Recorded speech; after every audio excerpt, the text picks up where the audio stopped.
When you are with your children, you go out to a party or something, you will notice if they're playing with the host children, even if they're doing something wrong, you will correct your children more than you will correct the other people's children. All the children are doing the same thing, but you will pick out your child and you'll pull him aside and you'll chastise him. Please don't be frivolous. Please behave yourself. You will give your own son a chastisement, your own child. You are doing that. We do that to our kids because we want our kids to be the perfect role models. They're a representation of you. They represent your values. They represent your legacy. They represent compassion. They represent all of your qualities. So what happens, the child also, he understands that my mother or my parents are pulling me aside because they really love me and they really care for me. From the outside, it'll look like the parents are so strict and unnecessarily heavy with the children. But all that is happening is the parents showing their love for their child, and the child is reciprocating by respecting their parents and realizing that my parents are such loving, they're such amazing people. I should learn to behave myself better. Jesus Christ, he was publicly beaten and crucified in public. And while he's going through all the suffering and pain, he's praying to God, my dear Father, please forgive these people because they do not know what they're doing. Did Jesus Christ suffer any pain? No. The people observing him, they feel the pain. But Jesus Christ, he was such an exalted personality. His pains are directly being accepted by God himself. So Jesus felt no pain. When you're so dear to God, God literally takes your pain and suffering because you're so much in love with God. Would God ever let you suffer? In the yoga text, we have a very famous story of a saint named Haridas Thakur. He was beaten just like Jesus Christ. He was beaten in 22 marketplaces in public because he was born in a Muslim family and he was worshiping Krishna. He was rejected by the Muslim community. He was rejected by the Hindu community, and he was beaten all over the place, but he didn't feel any pain. The only pain that was felt was Krishna. Krishna felt the pain on his back, all the whipping, because God feels the pain when his dearest child is hurt. When your son, when your child gets into a fight and you observe the fight and your child gets beaten up, the child doesn't get hurt because you get hurt 10 times more than your child. Because your ego, everything hurts because you feel the pain of your child. And the child is okay, he will just get up and walk. So if we love God, if we serve God, then let God handle your suffering and your pain and your happiness. Let him be in charge.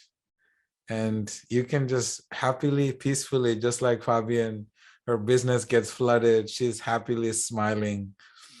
This is when you become surrendered, that you can, no matter what happens, you can smile through all adversities because ultimately God will take care of everything. The divine will be there to make sure that your interest, because you're so surrendered to him, that everything will be okay.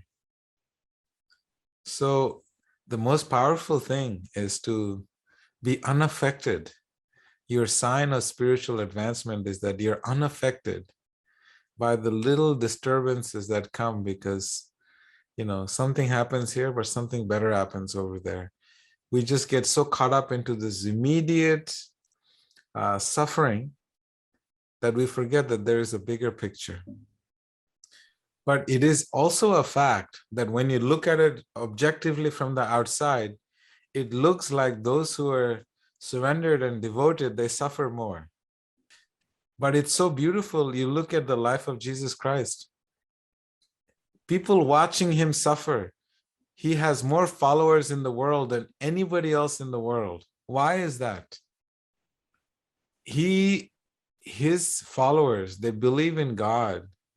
He's got more followers believing in God than any other followers. Why is that? If God will punish you because you serve him, he will punish you more, then why is everyone following him? Because God is showing through him that when you surrender to God, you have no physical pain. All the suffering, even through all the suffering and torture, you're still able to maintain this equilibrium, this equipoise nature, to still love and just care and compassion. And this quality is, no matter what happens in your life, you're still able to show those qualities. So this is why you will see many, many stories in the Puranas, in the Vedas, in the yoga texts, that those who are devoted to God, they seem to be suffering more, because we see suffering on the material level. We just see blood, suffering, stress, anxiety.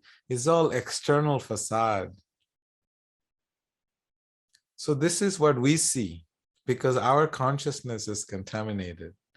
We are seeing the suffering, but what's God planned for us, we have no idea. And the amazing part of it is, when you're on the receiving end of it, when you're able to see God's hand in your life, it is so beautiful. It may seem like they're suffering, but how many lives? What is the cause of the suffering? And you may notice that we are only looking at suffering one incident. I was walking down the street and I fell and I broke my knees. And we look at the suffering from one incident. We don't even look at a span of 6 months or 1 year or a lifetime, or how many lifetimes. Is it really suffering? Or is it our mind exaggerating our suffering? And so in our spiritual practices, you will notice the more we suffer, the more we become detached from the material world, and more we become spiritually attached. Otherwise, what happens is we become too comfortable in material life that we never give time to our heart. So therefore, we have to take a very broad picture of, why is this happening to us? Don't look at it as you're inside the pot. Get outside of the box and see, why is this happening?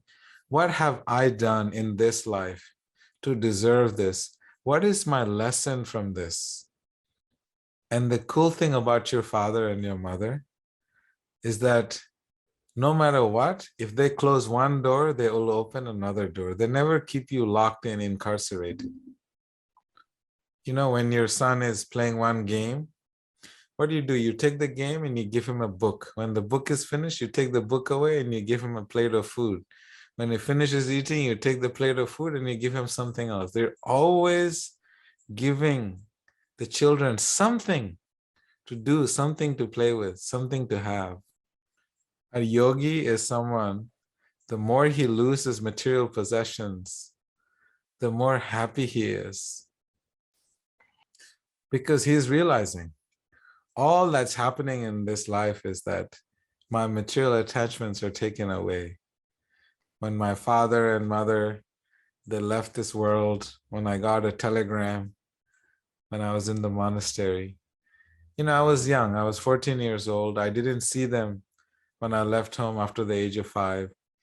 For a moment, I thought, oh, I guess I will never see them again.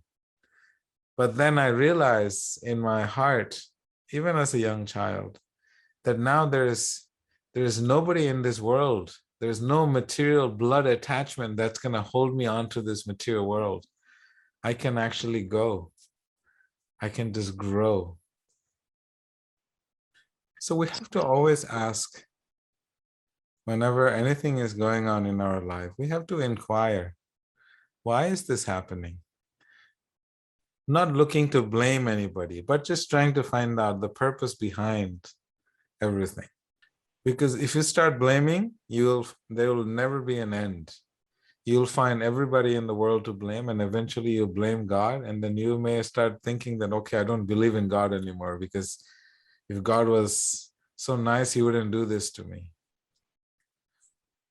Anyone heard of this yogi named Ramana Maharshi? Raise your hand if you know of him.